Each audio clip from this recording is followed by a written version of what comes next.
শ্রীকৃষ্ণের অসংখ্য লীলার মধ্যে তার শৈশব এবং বন্ধুত্বের গল্পগুলো সবসময় আমাদের মন ছুঁয়ে যায়। চলুন আজ কৃষ্ণের জীবনের একটি খুব সুন্দর ও শিক্ষামূলক কাহিনী শোনা যাক। কৃষ্ণ ও সুদামার বন্ধুত্বের গল্প। কৃষ্ণ ও সুদামার পুনর্মিলন। সুদামা ছিলেন শ্রীকৃষ্ণের ছোটবেলার পরম বন্ধু। তারা দুজনেই সান্দীপনী মুনির আশ্রমে একসাথে পড়াশোনা করতেন। বড় হওয়ার পর কৃষ্ণ হলেন দ্বারকার রাজা, আর সুদামা জীবন কাটাতেন চরম দারিদ্র্যের মধ্যে। সুদামার যাত্রা। সুদামার আর্থিক অবস্থা এতটাই খারাপ ছিল যে তার ঘরে দুবেলার খাবার পর্যন্ত জুটত না।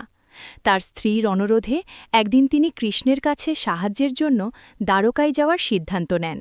কিন্তু বন্ধুর কাছে খালি হাতে যাওয়া যায় না, তাই অনেক কষ্টে জোগাড় করা সামান্য কিছু খুদ একটা কাপড়ে বেঁধে নিয়ে তিনি রওনা হলেন। দ্বারকায় অভ্যর্থনা। সুদামা যখন জরা জীর্ণ পোশাকে দ্বারকার প্রাসাদের দ্বারে পৌঁছালেন, প্রহরীরা তাকে দেখে উপহাস করেছিল।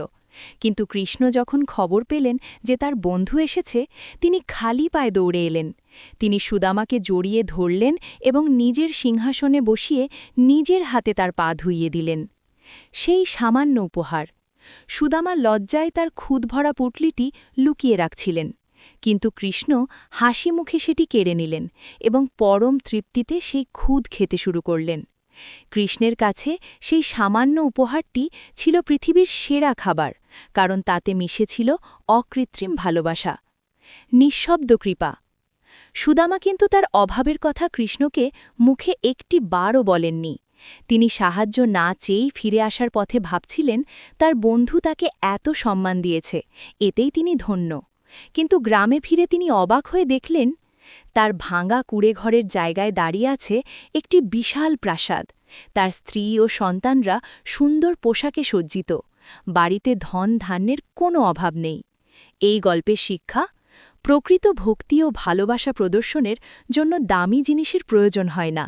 ভগবান মানুষের ধন সম্পদ দেখেন না, তিনি শুধু ভক্তের অন্তরের বিশুদ্ধতা ও সরলতা দেখেন। আপনার কি কৃষ্ণের অন্য কোনো নির্দিষ্ট লীলা, যেমন মা যশোদার সাথে তার খুনসুটি বা কালীয় দমন শোনার ইচ্ছে আছে?